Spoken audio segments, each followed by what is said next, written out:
Havada vururum havada. Hayırdır lan baba? Hayırdır? Abi selamünaleyküm. Aleykümselam aleykümselam kestim. Abi müsait misin? Mesela yapalım. Ben müsaitim de kardeşim. Yeniyorum. Halen daha base atmak istiyorsun. Yani ben oyunu silerdim senin yerinde olsam. Abi gel kuruyorum gel. Gel kuruyorum.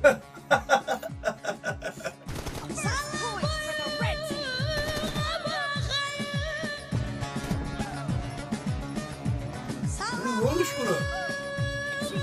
İyi de lan bu. Ya yürü git baba ya. Onun besten çıksaydın mı?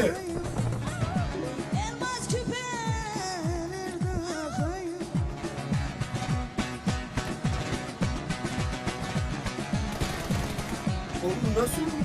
İyi de bak. Botlayın, VPN hepsi var kardeşim. Hepsi var. Gel kaçma gel. İyi de bir mermi değil abi. Bir mermi değil.